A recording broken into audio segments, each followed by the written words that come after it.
ايه ده بقى؟ لزق؟ ده بيلزق القعدة دي ليه؟ مش فاهم. ايه ده؟ ماشي. تمام، بيقطع اللزق. ايوه ليه؟ بيتنيه عشان ما تلزقش في الايد. ماشي.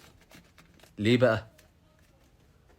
اه يا ابن اللذينه، عشان الناس اللي بتقرف زي حالاتي ما يمسكش الحته دي بايده. جامده.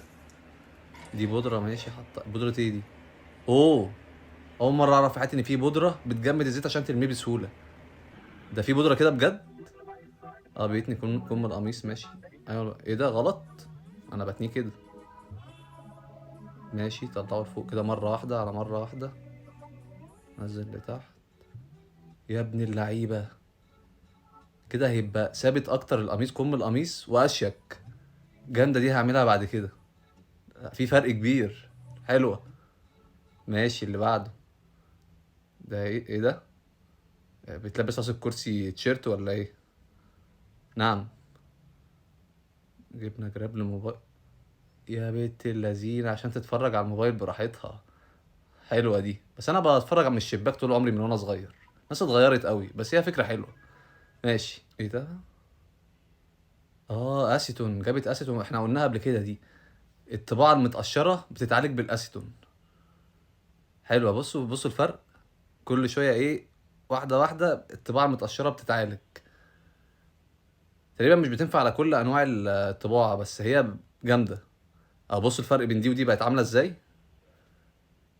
هتحط في دي برضو تعليقها اسيتون مع القطنه دي. تحط ايديها شويه سحر ولا سحر ولا شعوذه. حلوه. ده ايه ده؟ مناديل مبلله دي معطره. حاطط عليها مسحوق غسيل سايل. طب ليه؟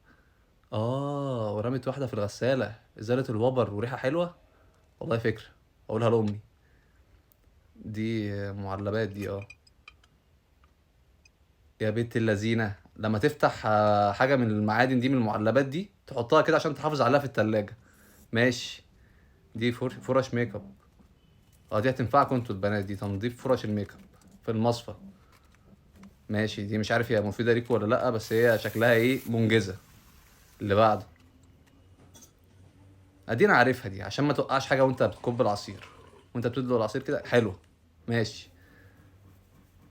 دي ايه؟ دي سلكة مواعين في المكنسة. اه دي انا قلتها لكم قبل كده دي. عشان اي حتة فوق مش عارف توصل لها توصل لها. حلو. ده ايه ده؟ ازازة مية. ماشي. ورق فويل. قصدير. عملناه كور حطيناه في المية. ده ليه؟ ده مش فاهم. تمام. ماشي. ايه ده؟ حطيناه جنب ايه ده؟